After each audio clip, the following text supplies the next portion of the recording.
back to Bucket List Homestead. My name is Lynn, and today is day 17 of the Every Bit Counts challenge that is hosted by Jessica over at Three Rivers Homestead. And this challenge is to try and preserve something every day the whole month of August from your gardens or where you buy from your farmer's market or grocery store, whatever it is, and can it all up and get it on our shelves for the bad weather, the cold weather months and things coming. You know, all that hard work that we have tried all summer to grow and preserve it up. And if you do one thing every day, it adds up quite a bit by the time you get to the end of the month. And big, huge canning days are good too. I will be having several of them because honestly, a lot of my canning doesn't start till September here in my part of the world. My tomatoes are starting to blush though, finally. So in the apple video, I think I had mentioned how I was upset that I had so much applesauce now because that wasn't my intention. And I wasn't going to make any more jams or jellies because we had so many. But the funny thing is we've been eating a lot more jelly lately. And after I got done doing that apple video, you know, a voice inside my head said, but Lynn, what if the apples aren't all that great next year? Because they haven't been. Our apple trees have been not producing the last 2 years. We actually thought they had been killed off by the gypsy moth caterpillars, but they produced a lot this year. So we're very fortunate to be overrun with apples, even though at times it doesn't feel like it.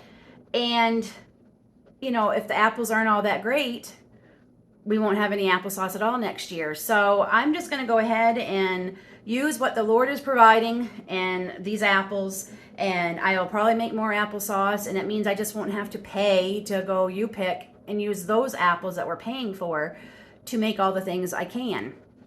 Pie filling, applesauce, jelly, juice, whatever it may be. Juice I might be doing with the apples we pick. But anyway, I'm not going to complain anymore. It's crazy to complain about having too much food. Like, that is not something I want to complain about, especially nowadays. So I am making an apple jam today with more apples from our trees. And this is a new recipe to me. It's called apple maple jam. And I'm going to be using Pomona's pectin. And so I'm using the recipe from the Pomona's pectin book, which I love. And I'll link it down in the description box below. It is the best book, especially if you use Pomona's pectin. It is fabulous.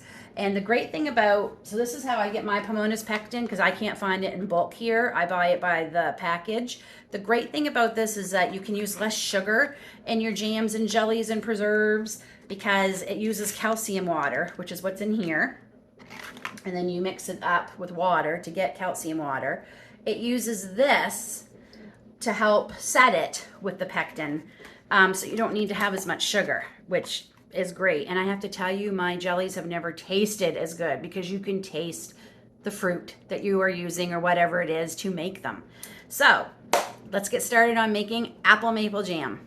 You're going to need 2 pounds of apples peeled and cored, and they're just sitting in some lemon water because I got them done early this morning. You're going to need a 1/2 cup of maple syrup, a 1/3 cup of lemon juice, some cinnamon, and you're going to need 3 teaspoons of pectin, which we are going to mix in with our maple syrup here in a few minutes. And you're going to need, what did I just do with that? Calcium water, right here. And you're going to need the calcium water. And that is it. So over to the stove we go.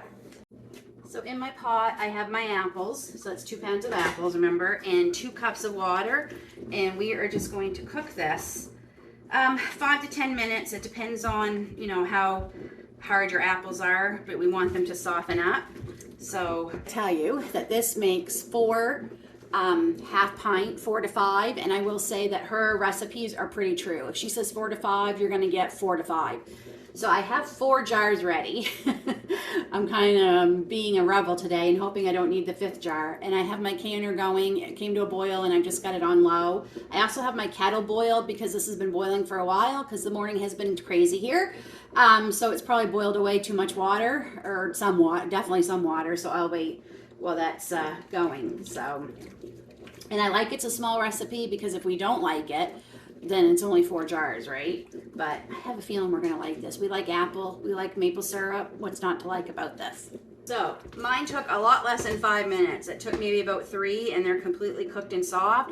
So we have to reserve 4 cups of this to make the jam. So I'm just gonna put it in my measuring cup and measure out 4 cups. that was total waste of dirtying up a measuring cup because I had 4 cups exactly in there.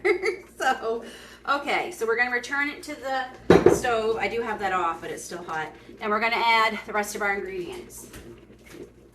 Add our 3rd cup of lemon juice. Out of there. A 1/2 teaspoon of cinnamon, maybe a little more. And our calcium water. 4 teaspoons of calcium water. Just going to give that a stir. So 1, 2, 3, 4.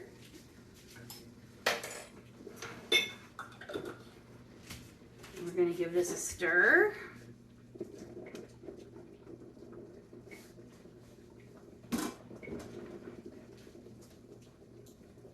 Okay, and we have to bring this back up to a boil. So while that is doing that, we're going to go get our pectin ready. 1/2 cup of maple syrup, 3 teaspoons of pectin, and we're going to mix them up.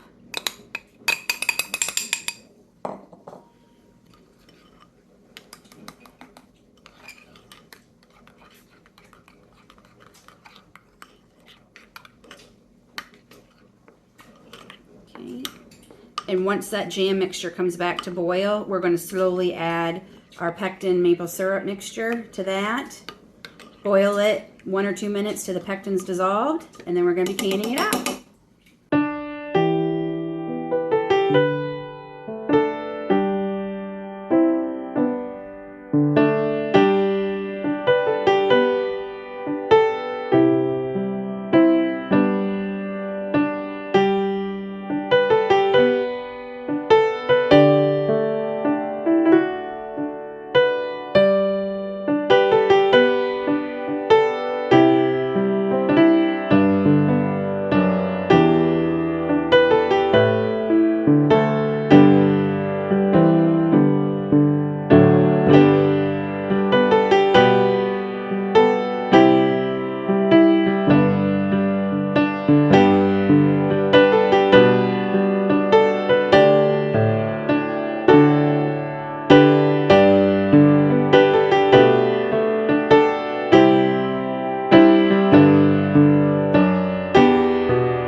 We are done day 17. The smell was amazing when these were cooking and everything. I think this is really going to be tasty.